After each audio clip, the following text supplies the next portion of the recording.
Norma.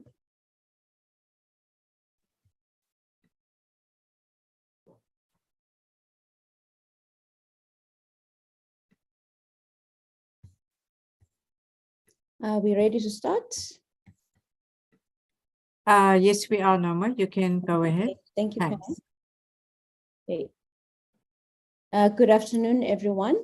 Commissioner Philile Ntuli, Commissioner at the South African Human Rights Commission, Dr. Janine Hicks, the Senior Lecturer at the School of Law, members of the university community, honorable guests, ladies and gentlemen, it is an honor to have you join us this afternoon for this important webinar commemorating Human Rights Month. This webinar centers on the self-explanatory yet important theme, which is claiming, protecting, and promoting human rights in an age of increased socioeconomic disparities and climate change. We are delighted to have Commissioner Ntuli here with us, and as well as Dr. Hicks, to share invaluable insights on this critical subjects. Our world is currently grappling with numerous challenges that jeopardizes the foundation of human rights, including socioeconomic inequalities and climate change. These challenges are especially pressing in our country, where the growing divide between the wealthy and the poor fosters conditions ripe for injustice and disparities. We have also seen how climate change has had far-reaching consequences for human rights. We have seen how the devastating effects of climate change have disproportionately impacted the most vulnerable among us. As we gather here, we are not only acknowledging the agency of these issues, but we hope that this will serve as a commitment to finding solutions that safeguards our rights and those of future generations in the face of these challenges.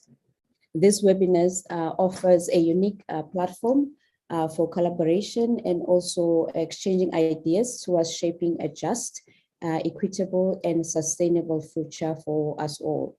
Once again, welcome to this important event, and thank you for your unwavering dedication to the cause of human rights. Thank you so much. Before I leave the platform, I would like to introduce the commissioner,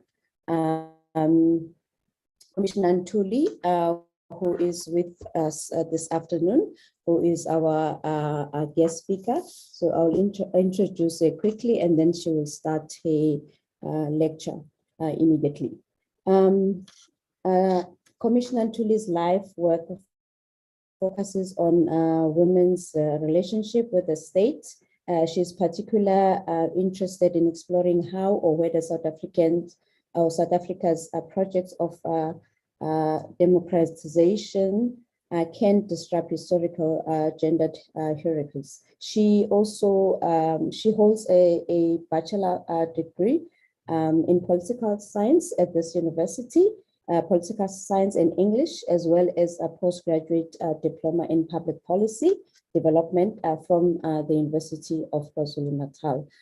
She's currently doing her PhD at the University of Cape Town, a PhD in public law, with the focus on gendered nature of institutions. As you know, Commissioner Ntuli is a human rights activist. She's also a highly creative thinker who has built a feminist institution using predisposed and recycled materials. She also grapples with the question that concerns her quite a lot, is that she's also interested in issues relating to climate change, climate justice or injustices, and she also interested in the politics of land, which includes issues of access, use, and ownership. human relationships with nature, the greener economies, and also the nature of feminist leadership. So without wasting any time, I'm sure you've had time to read her bio, so I'm not going to go through everything. So I'd like to call upon Commissioner Ntuli to begin her lecture. Thank you so much. Thank you very much, Executive Director, Ms. Zondo, for your introduction. I must just declare upfront that I am struggling with the cold or a cough, so you will excuse me in the duration of this lecture if I have to take a slight cough break. With that, I'd like to then recognize and greet the senior management of the University of KwaZulu-Natal, members of Chapter 9 institutions that are present, members and representatives of other organs of state that may be present, members of the public, and members of the wider UKZN community, including both the staff and the students that are present here with us today. Ladies and gentlemen, good afternoon. On behalf of the South African Human Rights Commission, I am deeply honored to have been invited to deliver this human rights lecture on this important afternoon as we collectively observe Human Rights Month. I was particularly pleased to have received your invitation because, being an alumni of this institution, it is an opportunity for me to engage with the community that is most responsible for laying the very important foundations of my higher education learning experiences. The University of KwaZulu-Natal as a whole, and the Pietermaritzburg campus in particular, where I spent my undergraduate as well as some of my postgraduate time, occupy a dear and large place in the trajectory of my personal and intellectual development. It was at UKZN that I first experienced the living away from and redefinitions of home, and where old ideas of family were reconsidered. Some of my best recollections of the student experience involve my working experience, particularly at the Ellen Payton Center. The Ellen Payton Center collects, preserves, and conserves documents, manuscripts, papers, and other documents and artifacts and information on aspects of resistance to the apartheid regime in the KwaZulu-Natal Midlands. Immersion into the archives constituted some of my first encounters with the worldliness of the experience of apartheid, which until then I had only encountered outside my own immediate realities of resistance growing up in the Hambanati township in Tongati and later in Claremont township. Hambanati and Claremont townships are popularly known in the national history or the national historical narrative mainly for the struggles and internal wars that ensued between the IFP and the UDF, especially following the expressed intent by the National Party government to incorporate certain townships into homelands. My own father, Mr. Zazi Kuzwayo, was a member of the Claremont Advisory Board, a representative body which was elected by ratepayers of the township in 1982, which was opposed to the incorporation. In 1985, the board was chaired by the prominent Durban attorney Aubrey Nyembezi and comprised of mainly UDF-aligned businessmen, including Advocate Vuka Shabalala and Mr. Norman Kuzwayo. Emerging from this background, UKZN offered me a new lens and language for understanding and differentiating between the particular and the general, especially as these relate to the ideas of the personal and the political. It is therefore an honor to be with you this afternoon. The intellectual exercises, the friendships, the social and emotional support, and the fond remembrances of the greens of the Scottsville campus were what I received from UKZN and what I honor in the invitation to be with you this afternoon with utmost humility and honor. Program Director, I have chosen to deliver this lecture under the topic of claiming protecting and promoting human rights in an age of increased socioeconomic disparities and climate change. This is a mouthful of a topic which I aim to address with you this afternoon in a participatory manner. By this, I set out to use the opportunity provided by this moment to harness your own wisdom as a university community on the emerging theories and discourses that can help us advance current debates on our common concerns, interests, and pursuits of universal human rights. In this way, the interaction can have the potential of mutual enrichment, insofar as, on the one hand, it can enhance the Commission's pursuits of its own constitutional mandate, and on the other hand, our engagements may spark new debates for further research and other explorations. In the spirit of contributing to public debate and knowledge generation, I wish to be in conversation with, amongst others, the human rights lecture that was delivered by Professor Bani Pichana on Thursday, the 16th of March, 2023. His lecture is titled, and I quote, "A Human Rights Lecture, full stop, What Human Rights, question mark, 28 years of human rights institutions in South Africa." In summary, Professor Pichana characterizes South Africa as a disappearing state and sounds a warning for urgent attention to potential consequences for the current national trajectory. Grappling with the question of how to claim, to promote, and to protect human rights in the context of a disappearing state thus becomes the center of the focus of this lecture this afternoon. Now, since 1996, Program Director, we have celebrated the South African Constitution for its recognition of and commitment to a range of justiciable social and environmental rights. We have also relied on the Constitutional Court to develop the jurisprudence for interpreting their application. We stand tall and proud amongst our global counterparts in debates and engagements on constitutionalism, democracy, and human rights. Yet, despite our numerous successes and extensive rights-based legislation, policy, and litigation, it appears that these have not been successful in addressing the deep divides and economic inequalities along race, gender, and other subjective boundaries. Currently, the top 10% of the population own more than 85% of total wealth in this country. Within this context, economic and social challenges are mounting. There is a high risk of stagnation amid an unprecedented energy crisis, increasing infrastructure problems, and less favorable external environment and climate shocks. Employment remains below pre-pandemic levels, close to record highs, and on the back of already high poverty and inequality.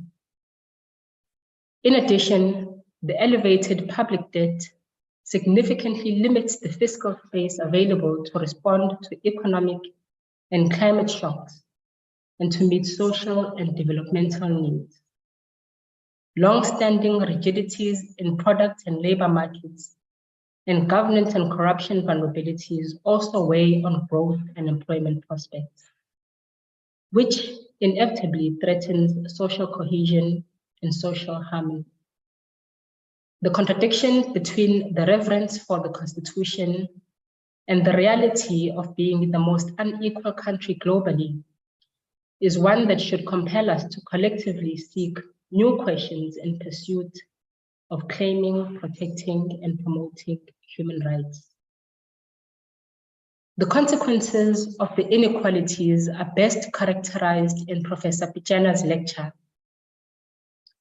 According to the professor, who was, by the way, the first chairperson of the South African Human Rights Commission at the moment of its inception in 1996, South Africa and South Africans constitute a broken society and can be likened to a nation in despair that is depressive about its condition.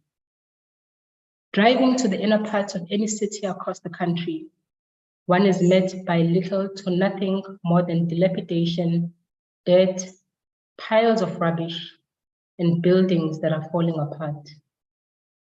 He further states that almost everywhere and at any time of day and night, one is guaranteed to see people walking and wandering about, never looking fully human or happy. Healthy youth spend their days wandering around endlessly, standing in corners with nothing to do. A sense of depression hangs over the place like clouds. Professor Pichana mentions the failure and inability of local governments to deliver basic services and the related occurrence of frequent violent protests. Socioeconomic conditions of stark homelessness, lack of access to food, water, sanitation, health, and a clean environment, amongst others, together point to some of the indicators of discontent and manifestations of a disappearing state. Because of the failures of the state, citizens are forced to engage in an alternative economy, be it private education, private healthcare, private transportation, private security, amongst others. Invariably, the observations of Justice Chaskalson some 25 years ago regrettably still ring true today. In 1998, Justice Chaskalson stated, and I quote, "We live in a society in which there are great disparities in wealth. Millions of people are living in deplorable conditions and in great poverty. There is a high level of unemployment, inadequate social security, and many do not have access to clean water or to adequate health services.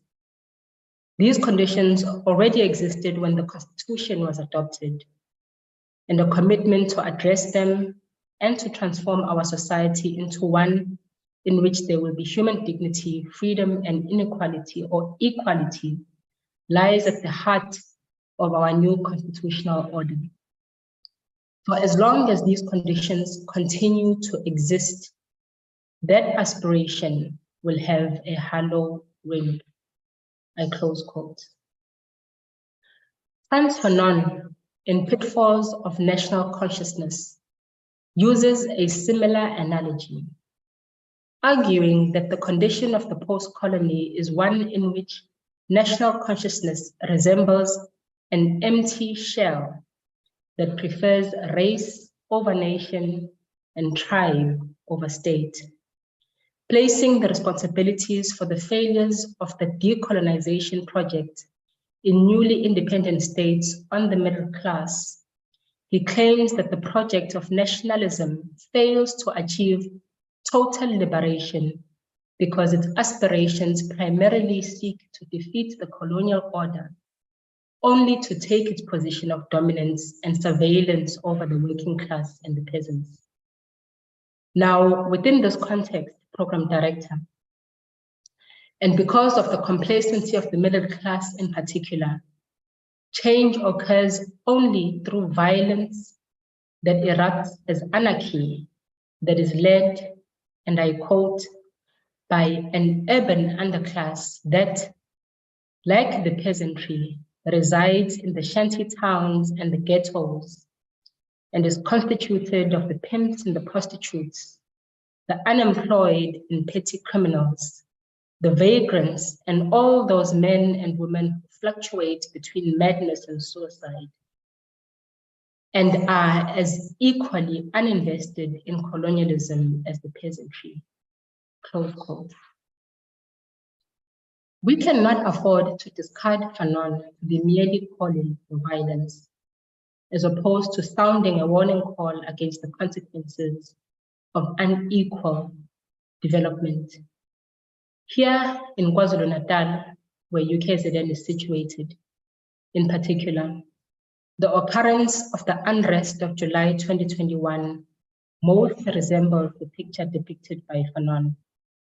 The uncontainable anarchy that momentarily gripped South African society has been often considered a warning for similar future occurrences if the income inequalities are not addressed with urgency.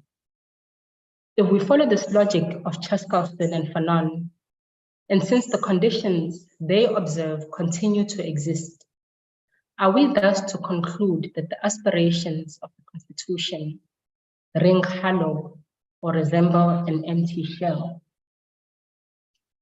The notion of a disappearing state as resembling one where state functions are outsourced to such extent that an alternate state is established suggests a condition of movement, one where, and with decided action, the Constitution and its aspirations can be used to provide the opportunities to claim, to protect, and to promote human rights. Therefore, and within this paradigm, the state cannot be seen to have failed. Rather, a warning call has been sounded for need of an urgent change in trajectory in pace. The Constitution itself provides a framework for thinking about these questions by its provisions in the Bill of Rights. It is often said that all rights are indivisible and interdependent. Yet, while this may be true, it is equally true that without means to claim one's rights, these rights remain in and of themselves meaningless. In other words, until there is substantive transformation in the lived experiences of the majority, it remains a challenge to frame the achievements of the past 3 decades within a developmental discourse. Some of the key and salient issues are those that relate to the legacy of colonialism and apartheid. This year, we mark 110 years since the promulgation of the Natives Land Act. A question that remains key is the extent to which the land reform project itself can be said to bring redress. The country continues to battle with skewed spatial patterns in the cities, wherein poor Black communities are confined to the margins of areas characterized by poverty and underdevelopment. The settlements of poor communities are often characterized by a lack of connection to the main public transportation infrastructure and network, thereby making it difficult and costly for them to commute between places of work and home. The spatial mismatch, relegating poor Black households to home ownership in peri-urban areas where employment opportunities are scarce, rather than rentals in urban core, has entrenched poverty and inequality. It is estimated that 50% of poor residents spend above 20% of income on transportation. Due to the huge backlog in housing provision, many people reside in conditions of informality, mostly in informal settlements. The conditions of informal settlements are often characterized by a lack of water, sanitation, hygiene, making the communities vulnerable to diseases and epidemics. There's also a slow pace in the upgrading of informal settlements despite a rollover of budgets on an annual basis, with municipalities not spending on the urban settlement development grants, which they are supposed to use to upgrade informal settlements and services. Related to this, of course, Program Director, are the rights to water and sanitation. According to national statistics, about 45% of households nationally have access to piped water in their dwellings. For some, 29% of households access water on site, while the rest contend with communal taps, neighbors' taps, or fetching water from rivers, streams, pools, dams, wells, and springs. Aging infrastructure is also a critical problem in debates around service delivery and human rights, which inevitably affects the right to health and well-being of communities and the right to a healthy environment.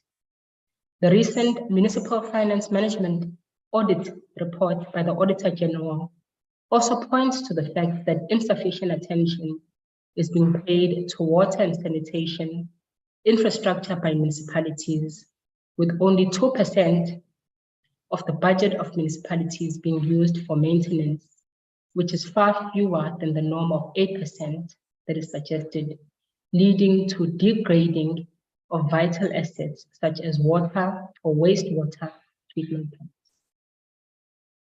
Conversely, access to safe sanitation continues to be a huge challenge, which has a disproportionate impact on the lives of women, children, and persons living with disabilities.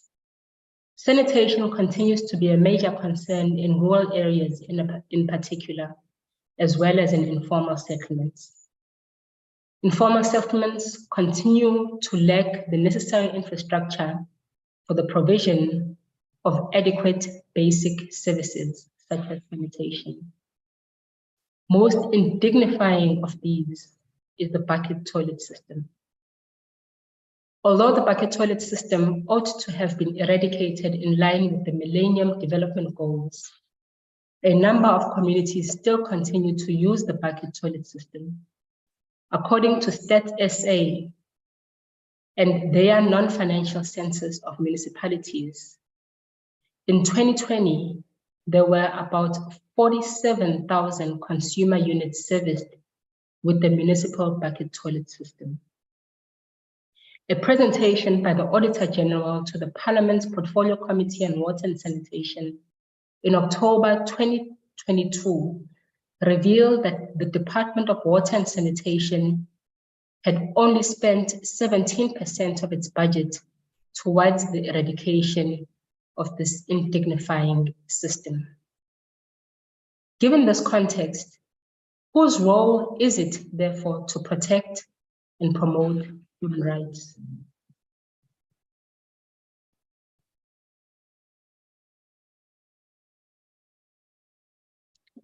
The Constitution has established various mechanisms to ensure that its aspirations are met. Excuse me, Program Director.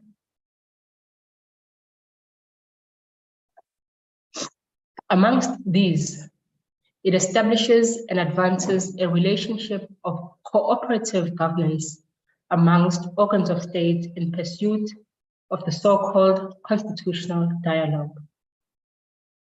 This is a framework for accountability that allows us to consider how the state, parliament, and the judiciary, as well as Chapter 9, 10, and 11 institutions, work interdependently to advance the agenda towards sustained development and the attainment of human rights. Amongst these, the South African Human Rights Commission is established by Section 181 of the Constitution, together with the Public Protector, the Commission for the Promotion and Protection of the Rights of Cultural, Religious, and Linguistic Communities, the Commission for Gender Equality, the Auditor General, as well as the Electoral Commission. The Human Rights Commission is specifically required to promote a respect for human rights, to promote the protection, development, and attainment of human rights, as well as to monitor and assess the observance of human rights in the country. Section 184 of the Constitution empowers the Commission further to investigate and to report on the observance of human rights, to take steps to secure appropriate redress where human rights have been violated, to carry out research, and to educate. The Constitution further expects the Commission to each year require relevant organs of state to provide the Commission with information on the measures that they have taken towards the realization of the rights in the Bill of Rights concerning particularly housing, healthcare, food, water, social security, education, and the environment. In addition, the Commission has additional powers and functions that are prescribed by Act 40 of 2013, which is most commonly referred to as the Human Rights Commission Act. Now, since its establishment, the Commission has been successful in employing the various available resources in pursuit and execution of its mandate. In the course of our work, however, it has become very clear to us that a general sense of discontent regarding service delivery in general and the performance of municipal institutions specifically prevails across the country. Testament to the national discontent, the South African Human Rights Commission continues to receive high numbers of complaints detailing various deprivations of human rights. Service delivery related complaints have been consistently in the top 5 human rights complaints that are lodged with the Commission in the past few years. The complaints include the poor provision of community services such as water and housing, sewage spills, wastewater treatment challenges, non-collection of refuse, and unattended potholes on roads. In our observation, it is clear that the capacity of municipalities to implement government policies and programs and to deliver services and manage finances has gradually and tremendously been weakened by inefficient leadership in strategic management positions, including in corporate governance, political interference in appointments of senior managers without required qualifications, and a shortage of skills to implement financial management.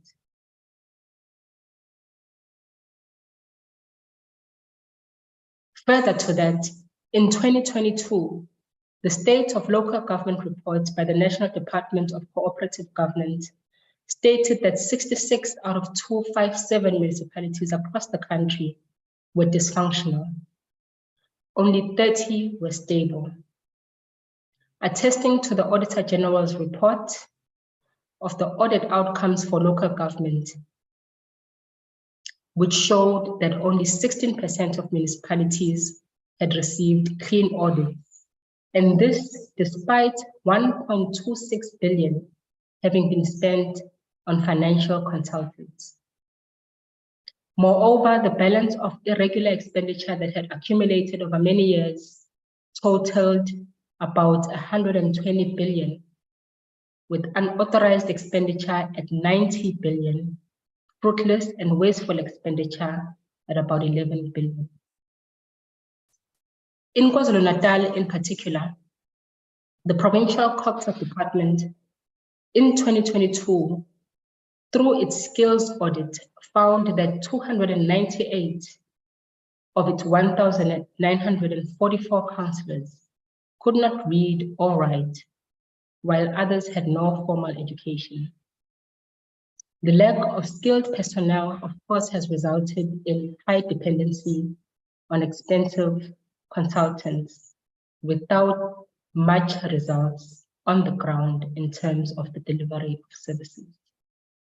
The pace and rate of dysfunction is exacerbated by the rising coalition governments, many which were formed after the 2016 local government elections and which have become unstable. A key recurring challenge is that of consequence management, which is currently pitiable, leading to a culture of poor performance.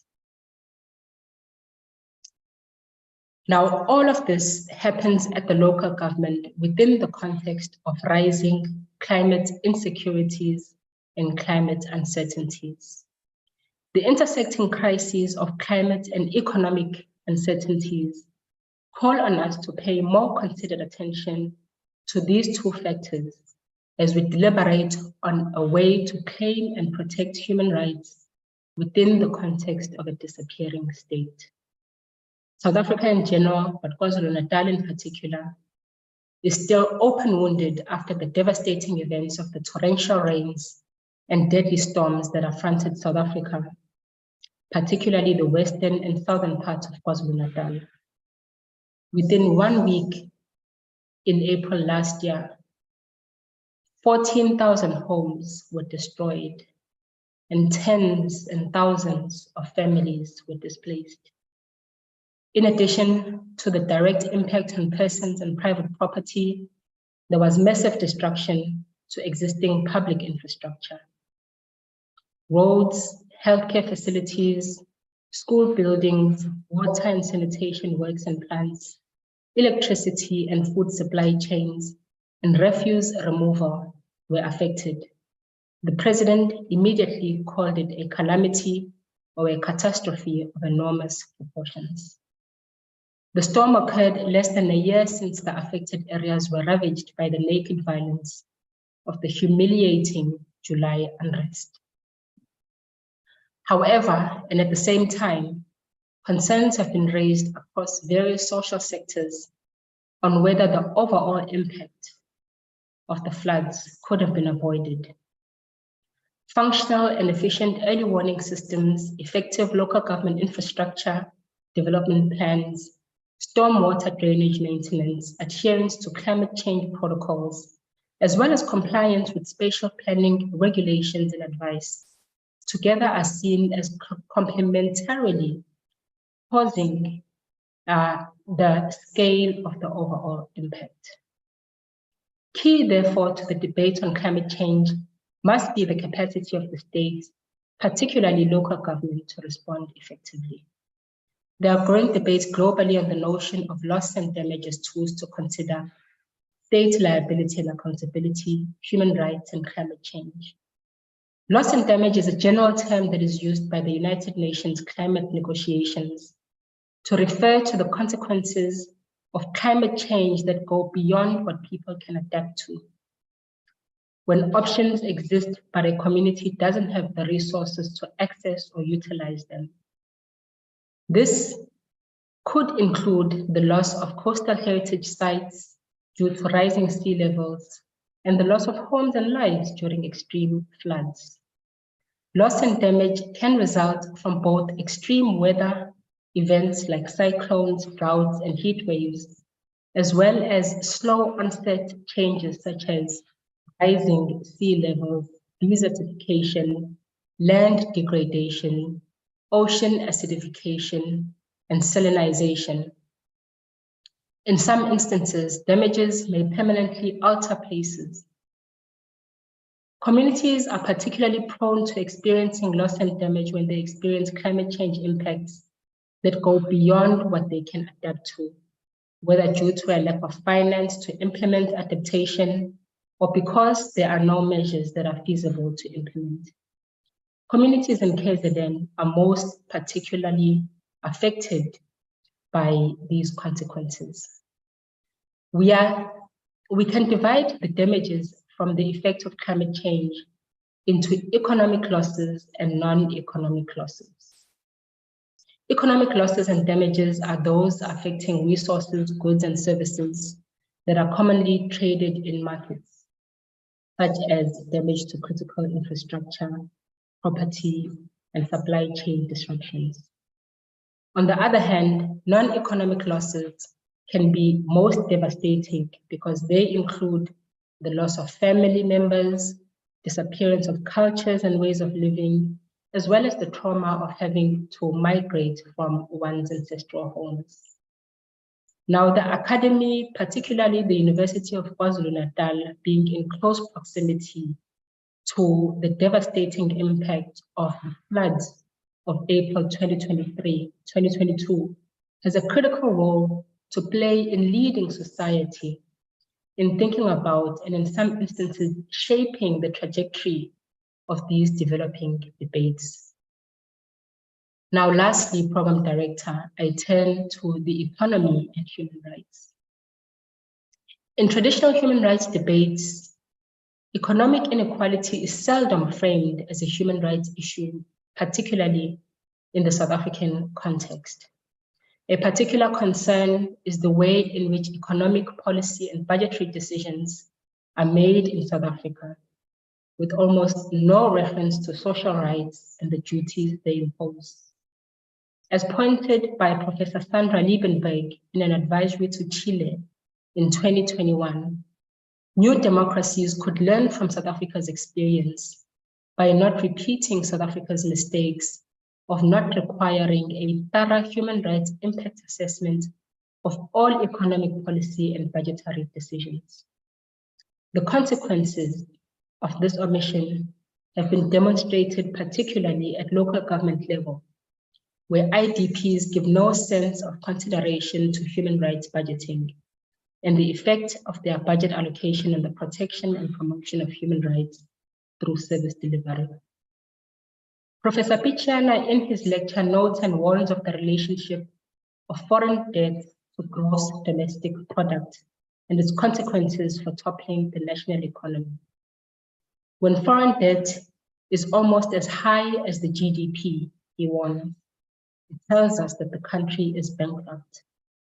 The professor continues to warn that, and I quote, "Sooner or later, you are going to have the IMF and the World Bank knocking at the door as usual to take over the running of the country and to reverse the gains of the post-apartheid era," I close quote. This is a wake-up call and something that South Africans need to carefully think about. And these are the warning signs and calls I wish to leave you with, Program Director.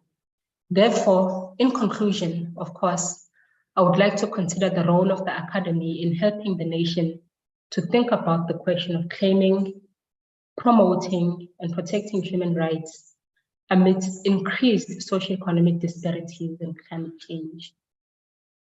Earlier this month, as part of its observance of the Human Rights Month, the Commission released its report on the local government conference, which it held in September 2022.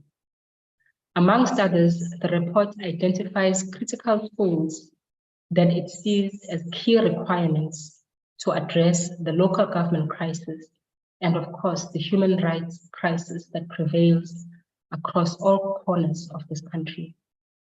Amongst these, the Commission identified the professionalization of local government. And this is by way of identifying that a lack of minimum qualifications for public officials means that critical public officials and services in decision-making positions cannot meaningfully perform their duties. And as a result, a review of the recruitment selection processes at local government, wherein minimum education qualifications for public office holders, such as mayors and councillors, is urgent and critical. We also identified community participation as very key in contributing to debates around claiming, protection, and promoting human rights, by noting that citizens must be encouraged to take an active role in the affairs and governance of their local government, especially during the processes of the integrated development planning, the consultations, and the imbizos therein. Such participation will help to address community frustrations with service delivery and increase citizen confidence, government accountability, and cooperation. Similarly, community radio stations and community media in general also have a similar effect of ensuring that the community at large is kept abreast and in the know about developments as it pertains to their local governments. We then emphasize the role of academia and research by noting that a wealth of resources exists in the form of academia and research expertise. These resources, however, ought to adopt a practical orientation and be part of the building of solutions beyond the production of academic material. It is with these thoughts that I wish to leave you and to encourage you as a university community, now more than ever, to reignite a culture that positions the academy as a center of activism and pursuit for social justice. Clearly, and for the majority of old theories, have not yet translated into material changes in the lived experiences. What this calls for is new theorization, new debates, and renewed grapplings with the question of social change. And for the students who are present here with us today, of course, these are not the only considerations that I wish to leave you with. Having been myself a student of the university, I asked one of the friends that this university gifted me with as a friend for life, what message I should leave the university following this lecture. This friend gave me two advices which I wish to leave you with this afternoon. The first of these wisdoms is to please not to pick up smoking while you are on campus. And two, to ensure that you brush your teeth daily. These important advices will be made much clearer with age. Thank you very much, Program Director. Thank you so much, Commissioner, for such a wonderful lecture, and also for giving us insight into these challenges, especially with climate change. But we have Dr. Hicks here, who's going to be responding. I'm going to ask her, oh, she's ready, I can see her there. Ladies and gentlemen, she doesn't really need a lot of introductions. We all know her. She's one of us. She's the senior lecturer at the School of Law. Janine, you ready? Please take us through. Thank you so much. Thank you so much, Norma, and thanks to our commissioner for this very stimulating input. I must say I'm thrown by the don't take up smoking I get, but the brush your teeth, you've got me there. Okay, how to respond? I'm going to do my best to perhaps frame some ideas for us to grapple with, and then perhaps point us towards some critical questions and discussion that I hope we can pick up in the Q&A component of our deliberations. So I'm not going to take very long to do so, hopefully. Through the inputs that we've had from Commissioner Ntuli, I've drilled this down to a set of questions, really. When I'm stuck and grappling with something, I ask myself questions. So the first question that I believe Commissioner Ntuli poses for us is, what is the challenge? And she's outlined really vividly with her own analysis, with a reference to Auditor General South Africa reports of our institutions supporting democracy, inputs from other academics, former colleagues, Professor Patiana, but framed within the language of human rights, being Human Rights Month this month. Our challenge in South Africa is overcoming this distinction between formal and substantive equality. Beyond the equality and the non-discrimination, the guarantees and the aspirations that are outlined in our constitution, how do those become transformed into lived realities for ordinary people? And Commissioner Ntuli, really, I mean, it's a depressing array and litany of the challenges and persistent barriers that we see when people struggle to access basic socioeconomic rights, from adequate education. You outlined, Commissioner Ntuli, literacy levels amongst our young learners in school, access to healthcare, access to housing. You spoke to us about the pitiful conditions within informal settlements, access to water and sanitation. The recent Human Rights Commission public hearings on access to water and the water crisis in this province in particular were very revealing. Access to social security, protection in the workplace, clean environment. All of these are framed in terms of our socioeconomic rights in our Bill of Rights. And I think something that many people aren't aware of is that our state is obliged to deliver on all of these rights. So by making provision for access to not only civil and political rights, but socioeconomic rights as well, the state our constitution has set the bar. Our Section 7 of our constitution in the Bill of Rights says that the state now has to put in place measures to respect those rights, to protect them and to promote them.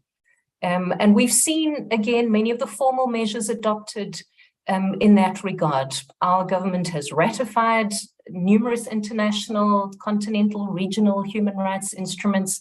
We've adopted legislation. We've got our equality legislation. We've got employment equity legislation.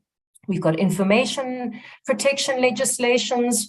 We've enacted our institutions supporting democracy, such as the Human Rights Commission, the Gender Commission, the Public Protector of South Africa.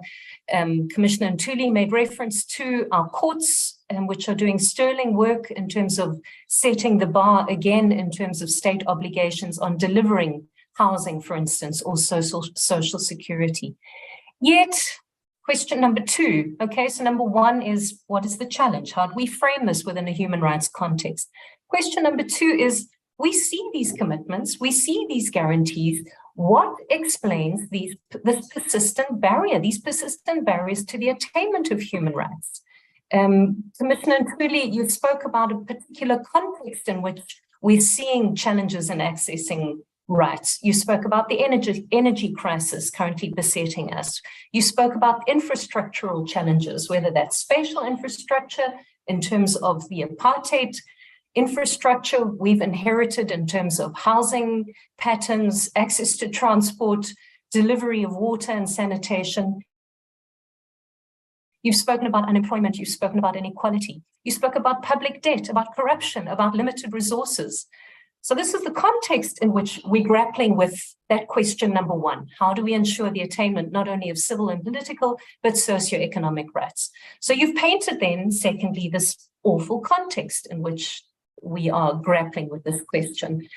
I think insightfully, Commissioner Ntuli and colleagues, Commissioner Ntuli asks us, how do we typically respond to these challenges and these persistent barriers? So this is my 3rd question. How do we normally respond? What do we usually do when we're faced with these kinds of challenges?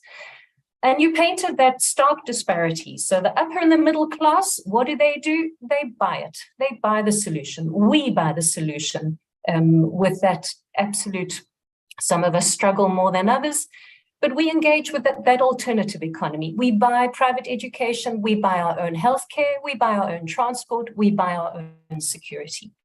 You cite for us Fanon and others and remind us that because of the disparities of wealth and the inequality in income, this results in unequal access to social resources. So how do the urban underclass, a term that you use, how do the urban underclass respond? How do they try and bring about change? You cited the July unrest, where people sought to bring about change through anarchy and violence. We also know the litany of public protests that takes place across our country. Professor Steve Friedman once powerfully noted that public protest is not indicative of service delivery failure. It's not a service delivery crisis. He painted public protest as an accountability crisis. That is a citizenry that has lost faith in its governance. This is the so-called diminishing democracy. You spoke about the disappearing state. We also have the concept of diminished democracy.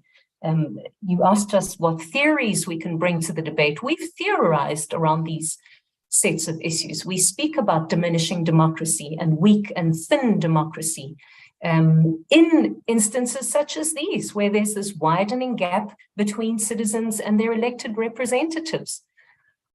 Okay, so if that's usually typically how we respond, how do we do this better? And Commissioner Ntuli, you're our human rights Commissioner, you're stalwart within the Human Rights Commission. How do we use our Constitution? This is what question are we on? I think we're on number 4. How do we bring our Constitution? How do we use our Constitution to bring about the change in this trajectory, this truck going into the sandpit, the disappearing state, the diminishing, the weakening democracy? How do we use our Constitution to turn that crisis around? And you remind us, Commissioner Ntuli, of what the ask is. We've got to enable others to claim their rights. This was your question for us at the beginning. How do we claim rights within this context? How do we bring about that substantive transformation? You remind us, and we don't need to be highfalutin and talk in abstract theoretical contexts, rooted at the very heart of that is the need to transform access to and ownership of land, addressing infrastructure, addressing transportation, housing, access to water and sanitation. That is stuff that the state is meant to do. We have a government, we've elected, we pay our tax. The state is meant to leverage and use those resources and deliver on its obligations. So question the next one, maybe it's 5 now. What do we do when the state's not delivering? Okay, when it's not bringing about the transformation, when it's not using the resources and the institutions at its disposal and utilizing the mandate that we, the electorate, have given it to deliver on those services? What do we do?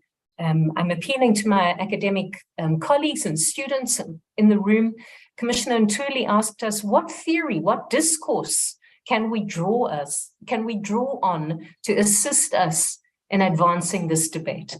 I lecture human rights to our second-year law students, and we talk about transformative constitutionalism and the power of the Constitution, although we typically only see that enacted by our courts recently and not through our executive. But the power of the Constitution to bring about that transformation. Yet for many, Commissioner Ntuli has painted for us that despair. For many, many do not see the power of a transformative constitutionalism. They see rather constitutional aspirations that ring hollow. So you bring us to the final questions of, in this context of a disappearing state, whose role is it then to claim human rights? Whose role is it to protect and promote human rights? We, of course, come from the 90s in our NGO activism, and we immediately start with our public advocacy and our social justice campaigns. Yes, we can use our institutions supporting democracy. We can log complaints for the Gender Commission and the Human Rights Commission. We can bring cases to courts. We can report and complain to our councillors, so we can use the institutions of the state. And we do. We're active citizens, I'm sure many of us in our spaces. We vote, we go to public meetings and calls for action to clean up our seas and our rivers. We respond in trying to deliver services and mediate and mitigate the impact of poverty on those living amongst us. But is there a sense that these mechanisms and these civic actions can bring about the change on the kind of level that we require? Surely, colleagues, the elephant in the room is this absolute lack of consequence, the absence of consequence management that Commissioner Ntuli spoke about. In functioning democracies, I struggle to name one, I have to say, but the theory anyway is that when public representatives and governments fail to deliver, they're voted out. Okay, so you typically have to wait 5 years and then you vote out that rubbish representative. And many of our political analysts have predicted the end of the ANC's majority rule. But colleagues, in the absence of a mechanism for direct representation, we are not able to directly elect new citizens and representatives to represent us unless the IEC is able to bring about that change to the Electoral Act and enable individual citizens to stand for election at the national level. In the absence of direct representation and the ability to hold elected representatives accountable, what is the alternative? Say the ANC is voted out, and say we see then the chaos and the power struggles of coalition governments that are set to take its place. Will this bring about the leadership and the capacity across the length and the breadth of our municipalities to ensure efficient service delivery? How do we finance this in a context of near bankruptcy, noting the international debt that has our economy within its grip? So Commissioner Ntuli, you sure have given us the wake-up call. It's not a new wake-up call. We get this alarm at 6 o'clock every morning. We see these warning signs. We read it in the newspaper. We see it in the street. But what do we do? This is the question you're asking us. And you're specifically asking this sector, what is the role of the academy within this context? Yes, as lecturers and as academics, we are in part responsible for growing and producing the next generation of leaders, of economists, of workers. Our young people and our students in the room and in our classrooms, we're apologizing really for the mantle that you are set to take on. Commissioner Ntuli specifically asks, is there scope for new theorization, new debate? I ask you as an old NGO community activist era person, is there scope for new citizen action, public participation? You referenced Commissioner Ntuli, but within the context of this particular framework of government, the critique that we've seen leveled towards our parliament, in addition, for instance, and its failure to exercise oversight. Essentially, this is where oversight and accountability should reside in terms of answering that question of how are human rights being delivered, respected, and protected. So, Commissioner Ntuli, you leave us with questions, not with answers. You've provoked us. You've called for new theory, new narrative, new debate. Let's open up now to the room, colleagues, for your insights and your comments. I think let's begin. I've not been watching the chat screen. Colleagues, I think you're directed, please, to the Q&A room on our Zoom platform. So if you can see, if everyone can open up then on the Q&A platform, we have some questions before us here. Commissioner Ntuli, you've perhaps had an opportunity to see some of these while I was speaking, or perhaps you provoked to respond, but I see there are particular questions for you from Evelyn, from Tabani. Would you perhaps like to begin with addressing some of those?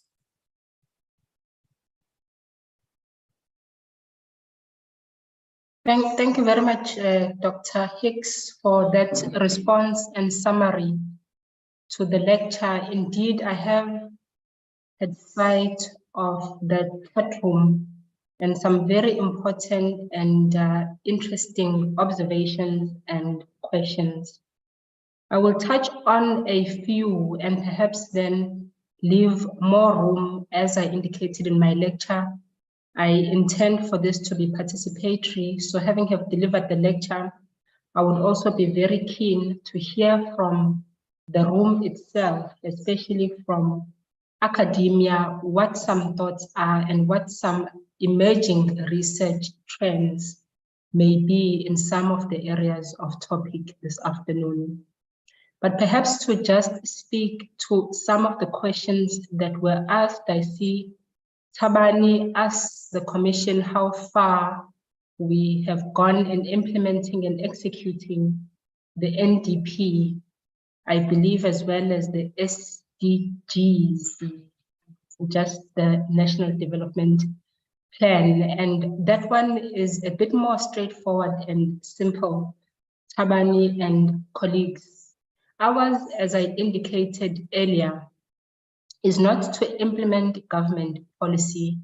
As we will all understand, the National Development Plan is a policy document that is originating from the state and government itself. Ours, as mandated by the Constitution, is, amongst others, to pursue the work of accountability by monitoring the extent to which government then works towards the attainment of human rights. So insofar as the implementation of the National Development Plan, this would be the role of the public service, particularly as led by the Department of Planning, Monitoring and Evaluation, in conversation with other government departments. Ours would be to monitor the work that they do in that respect, not limited to employing the other powers as given to us by the Constitution and enabling legislation in the form of the South African Human Rights Act. I also want to then speak to the contribution of Nada Raj Govender, who makes a very important observation to say that there are many communities across the world who have historically come together to help themselves, establishing community and home gardens, taking care of the environment. But more lately, there has been a dilapidation of that environment that communities were able to use to, for example, plant communal gardens. And a lot of this is also exacerbated by mafias, the gangs that are in townships, as well as the rise in drug use. And perhaps this contribution is also closely related to the next contribution by Lubna Nadvi, who speaks to a similar question around how do communities, then noting the failure of the state to deliver on the promises of the Constitution, go about in empowering themselves to act in ways that assist them to claim and to protect their human rights. The era of COVID as a means to respond, or the dawn of the era of COVID, had many devastating impacts on our personal and collective lived experiences. But it also introduced to us very important and specific new ways of mobilizing ourselves across the various locales in the form of the rise in especially WhatsApp groups, virtual meetings, and linking of global communities across the world along the areas of interest. So during COVID, for example, there were many groups that were springing up that were encouraging and building alliances and forces to, for example, establish and develop communal gardens. Some were springing up to protect communities, healthcare provision, so forth and so forth. These examples and ways of responding to a crisis provides for us very good and opportune moments to reflect on new ways in which we can consider how to mobilize communities. And the South African community is very good at doing so, particularly in the landscape of KwaZulu-Natal. We all remember the moment of the early 90s, particularly the community mobilization that was led by formations such as the UDF, the street committees, which then in the longer run contributed to mobilizing as many communities as possible in the struggles against apartheid. It is those kinds of thinkings and ways of organizing that we can draw on to think about how communities can respond to the current crisis of not just service delivery, but quite clearly it's a crisis of governance, and then it's a crisis of human rights. I do hope that I have addressed at least most of the questions on the chat. I will pause here and hand back over to you, Dr. Hicks. Thanks, Commissioner. I'm going to specifically call on our academic colleagues. Please, there were two very specific questions. One, I think it was Eve posted on the chat, and one that Commissioner Ntuli has posted. Commissioner Ntuli has specifically asked if we have identified, if we're seeing new research trends that respond to and address these kinds of critical issues that have been raised in her input. And there was a specific question, how is the University of KwaZulu-Natal empowering its students to be change makers within this context as well, to be champions for human rights and to bring about the kind of transformation in our society that we need? So I'm hoping that someone would like to make an input in that regard. Can I invite a third input, please? Because Lubna asked a very specific question as well at the end of her input.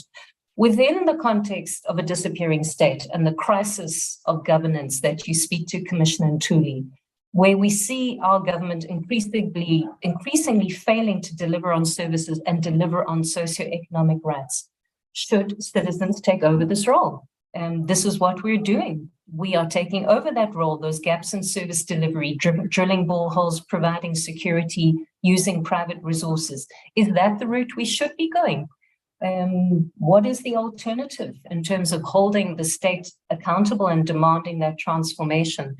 Would anyone like to come in here? We're a smallish group as well, so there is space if anyone would like to raise their hand. I'm sure you can be unmuted and be able to contribute. But would anyone like to come in specifically on those questions in terms of research trends or new research that can be called for that is needed theorizing and collecting data and developing solutions in this regard?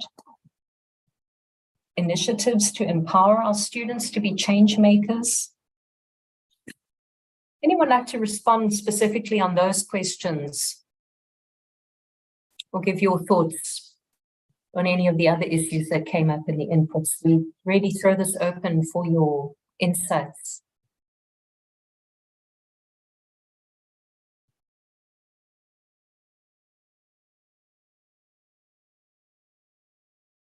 Colleagues, the space is yours.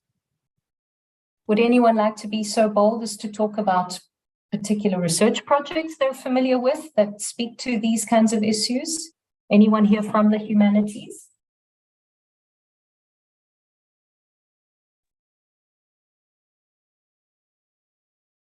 I'll say in the absence of input so long, particularly in the School of Law, I'm very pleased to say that we have very specific programs. Not only do we have a new master's program, Commissioner Ntuli, you'll be pleased to know, on social justice that is just being rolled out this year. So we have a new postgraduate degree that's looking at postgraduate masters in law, that's looking at critical issues relating to social justice.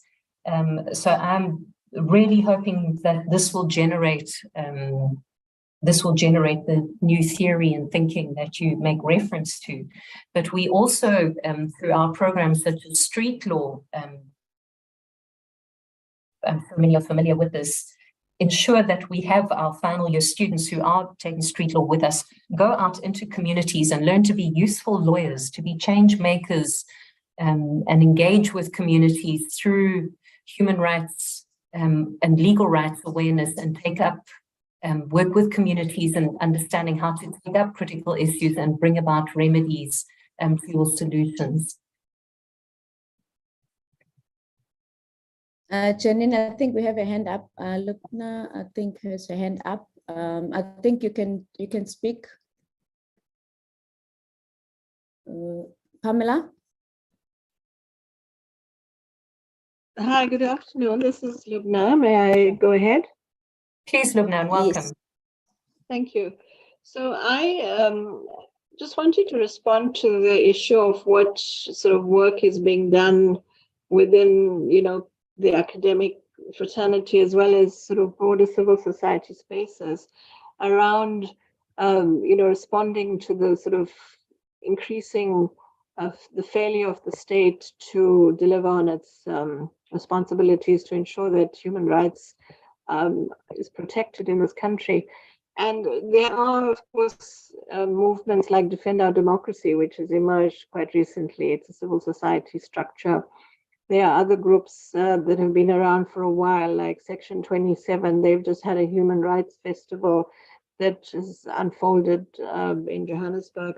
So there are pockets of our society that are actually, actively engaging in trying to protect human rights, given that the state is failing to do so.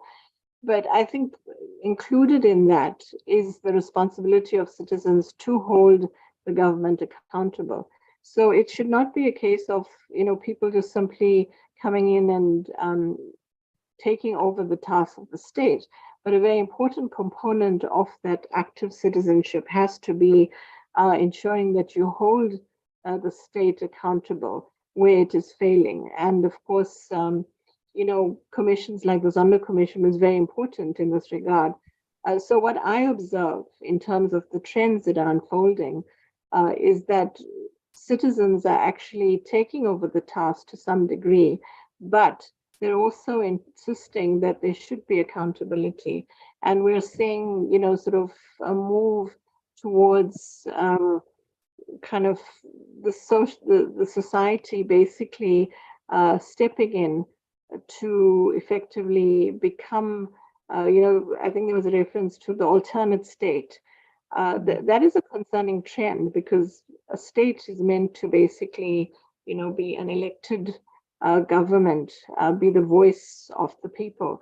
But this alternative space that is emerging, it is really citizens that are organizing themselves, because they've realized that there's this huge gap in terms of water provision, in terms of all those basic services. So, my comment is really that South Africans have actually mobilized and organized themselves. We see this happening. In terms of theorizing around it, well, basically, civil society as an entity is emerging, and we're seeing the sort of active unfolding of human rights in that regard. Should this be the way we're going? Because that's the question I posed. I think that there's a danger with civil society becoming the alternate state, alternate providers of services. But insofar as that is actually happening, it is an interim thing, and I think that we need to hold government accountable such that the next government we elect should ensure that they are going to be the sort of protectors of human rights and be that space that delivers on the basic service delivery that is their mandate and their responsibility. Thank you. Well put, Lubna. Thank you. Thank you for that. The space and the floor are open. Anyone else with a further question or comment or observation?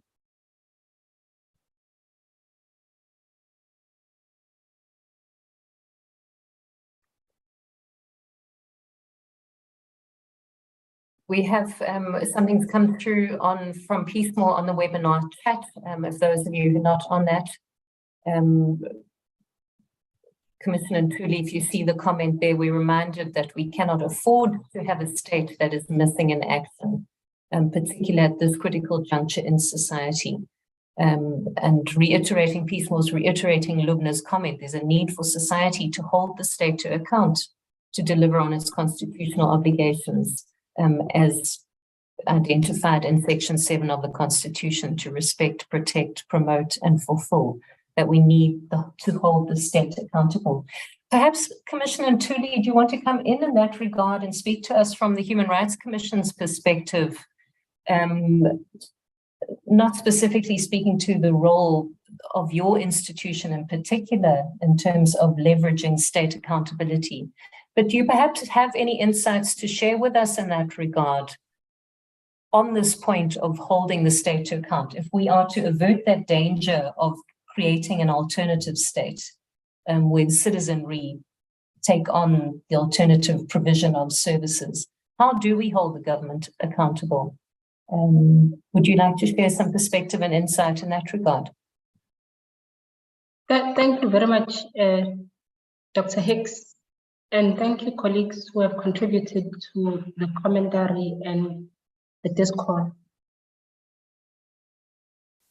The Constitution, one of the main reasons that it is held with such high regard globally is, amongst others, because it provides such a broad and strong framework for holding the state accountable. And it does so within the auspices of this notion of a constitutional dialogue, which is an ongoing and endless dialogue that is theoretical, that is supposed to take place between the main organs of state, being the executive, parliament, the judiciary, and then of course, Chapter 9 institutions and civil society. Within this framework, the question of accountability sits at the center. It gives an institutional framework for how citizens themselves can react in claiming their rights as afforded to them by the Constitution, and how they can use the available resources in the form of the established institutions, be it the executive, the judiciary, parliament, Chapter 9, 10, 11, and civil society organizations, to hold the state accountable. So all of these mechanisms are availed by the Constitution, and they can be used individually, or they can be used as a set of institutions. Now, coming to the question of the alternate state and how we can prevent the occurrence of an alternate state where civil society in particular takes over the role of government. The example of the gift of the givers, for example, that are drilling the boreholes to provide water, is made an example of the occurrence of civil society taking over the services of government. In my own earlier observations, I made note of the private sector in particular taking over the role of government, be it in private education, private transportation, private healthcare, and how that on its own enriches the already particularly historically wealthy, exacerbates income inequalities, and then forces the poor in particular to use the public services that mainly the middle class who Fanon critiques as being complacent to this question of dilapidation. As the middle class moves to use the alternate state in the form of the private sector, the poor and the working class are then left to contend with long lines in the public sector. The public officials themselves are engaging and attaining their services from this very alternate state being established in the private sector. Their children go to private schools. They use private healthcare. They use private transportation, leaving again these poor and informal settlements in the shanty towns and the ghettos that are pointed to by Fanon to scramble for whatever is left of state incompetence. How do we prevent that?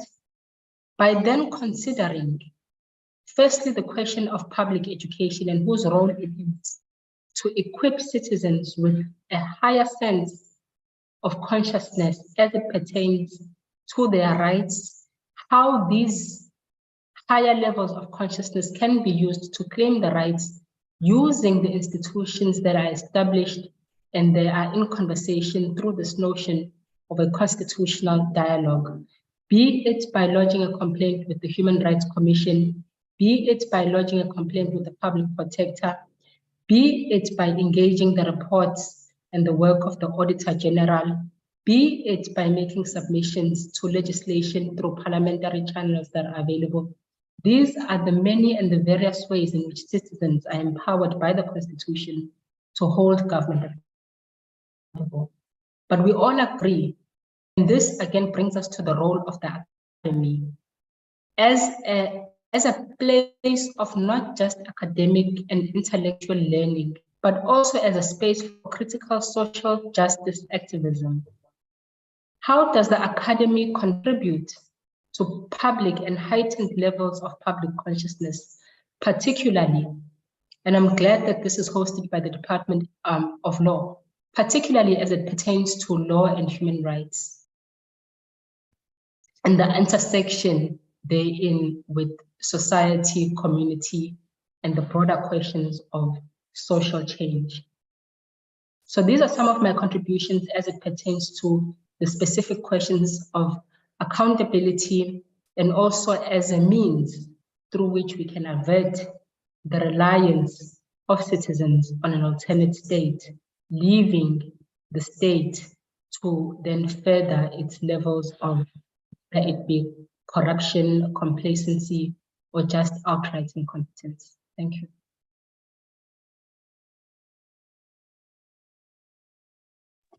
Great, thanks, Commissioner Mpili, for that. Very practical recommendations around really the need for a transformed public education or an accelerated process of building awareness of rights and how to protect and claim them and how to use the Constitution, the constitutional mechanisms to hold the state accountable and to protect and claim rights. And also a specific call and push to the academy to be enhancing those spaces for critical social justice activism among our students through our degree offerings, through our outreach programs and interventions, and our partnerships with civil society stakeholders. There's also a question on the chat from Dumisa, Dr. Dumisa Mango, which perhaps speaks to perhaps a third element, which is what part of the structural change, apart from an educational transformation. I spoke about the need for changes in our electoral legal framework to enable us to elect directly representatives so that we can hold our elected representatives accountable. I believe Dumisa is calling for a similar transformation in terms of the requirements for our elected representatives. So if you note on the Q&A platform, Dumisa says, how do we expect our municipalities to perform well if we're not setting a high enough bar for leadership within those institutions? So he is intimating that we need legislative requirements in terms of minimum academic qualifications, or perhaps minimum experience and minimum skill sets that are required for people to be appointed to leadership positions such as mayor, speaker, I would argue equally heads of department and municipal managers and CFOs, particularly in the context of that Auditor General report that Commissioner Ntuli made reference to about the shocking levels of dysfunctionality and collapse and non-performance at levels of municipality. So the need for our legal frameworks to be enhanced to ensure direct representation and enhanced accountability at that level. Dumisa's input is to ensure that we're appointing adequately qualified and experienced stakeholders to populate our institutions of local government. Norma, I see we've got 3 minutes left and I'm not seeing any other questions or issues hanging on the chat or in the Q&A space. Should I perhaps hand back to you for thanks and closure? Unless we give Commissioner Ntuli, give you an opportunity to make any closing comment or observation before we do so. Yes, perhaps a closing comment will be great. And then I think, I don't know if you have Khaliso there who was going to do a vote of thanks, but it's fine. We'll just give Commissioner just one more chance just for to round up. And yeah, and then we'll bring this webinar to a close. Thank you. Thank you, Janine. Thank you very much, colleagues. I think I will want to just begin quickly by engaging Dr. Mango on that very important question of how we can collectively ensure that recommendations that suggest the need for the professionalization of the public service are implemented adequately. You will note that in my lecture, I did indicate that one of the recommendations that came out of our local government conference as a key priority was the professionalization of the public service. We also note that we are in conversation with various efforts, both in the public service and outside of the public service, towards the same. As of October last year, and through then Minister Thulas Nxesi, who as the Minister of Public Service Administration, the public service released a national framework towards the professionalization of the public service. Some of the pillars of this framework include the tightening of pre-entry requirements into the positions, especially key positions in the public service, workplace orientation and induction programs, effective HR planning, and others. Now, the question is, how do we ensure that this policy is implemented most efficiently and effectively? And again, I want to put the responsibility at the desk of academia. There's a very important role that academia can play through conducting research, being critical in the questions that they ask, and collecting the necessary data with which then the checks and balances that are necessary to assess and examine the extent to which government is implementing their own policies can be analyzed, and through that analysis, institutions like Chapter 9 institutions such as the Human Rights Commission could use the outcomes of those research endeavors to further then promote and make recommendations, either for further implementation of those policy prescripts or even for the development of new policies through which we can assure that the public service is adequately professionalized. Now, in conclusion, as part of my conclusion remarks, I would like to make just two very important points. The first one is to invite the university, noting the importance and centrality of the academy in assisting us to grapple with these questions that I've asked this afternoon pertaining around claiming, as well as, thank you, colleagues. I see that I have been requested to switch on video. Questions around how do we claim, protect, and promote our human rights. The Commission would want to invite UKZN to also consider the signing of a memorandum of agreement, a memorandum of understanding with the South African Human Rights Commission in order for us to be able to explore possibilities for partnerships, merging our common interests, common mandates towards the attainment of human rights in the Republic. Secondly, which is an exercise that I believe the majority of us joining here this afternoon will be very excited to hear, is a project that I would like to mention amongst the various projects that are being initiated by the South African Human Rights Commission. The Human Rights Commission has established, in partnership with the University of the Witwatersrand, a water justice tracker project, or is signing the agreement towards then the development of this water justice tracker project. This project entails the collation of a synthesized database on the constitutional right, particularly to access to sufficient water, based on existing certification processes, reports, court judgments, as well as the outcomes of the reports on the basis of appointed water services authorities across the country.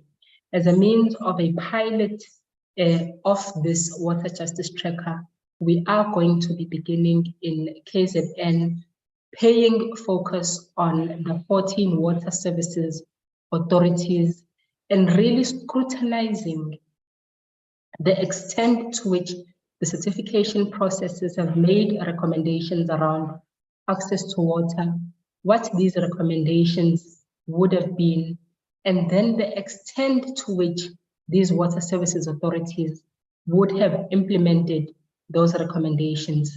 Such an analysis, we are hoping, is going to assist us to also be able to determine the extent to which government departments, government institutions are working together in the spirit of cooperative governance to deliver, to respond to the crisis of human rights, and also then to deliver on basic services. I am putting this to this room this afternoon with the hope that it will spark your own interest, and hopefully you will also then reach out to us to see if there are any ways in which you can contribute.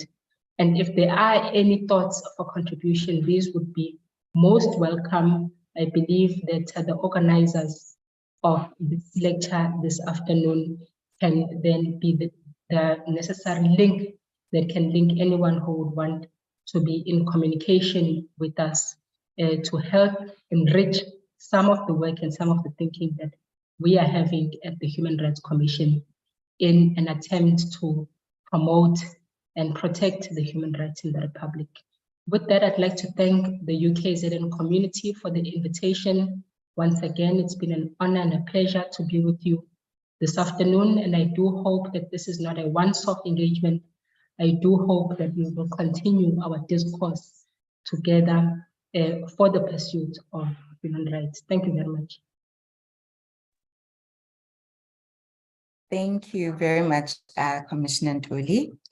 You have certainly given us food for thought this afternoon.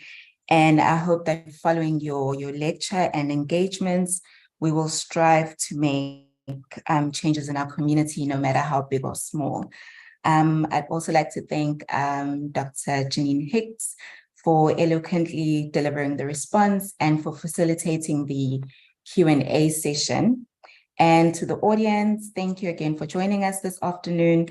I hope you leave today's lecture with renewed vigor to challenge and change the things that are important to you in your communities. I'd also like to thank Pam Adams for organizing this lecture, and to the ICS team, Musa and Kurt, for always having our backs and making sure that everything runs smoothly. Thank you once again, everyone, and goodbye.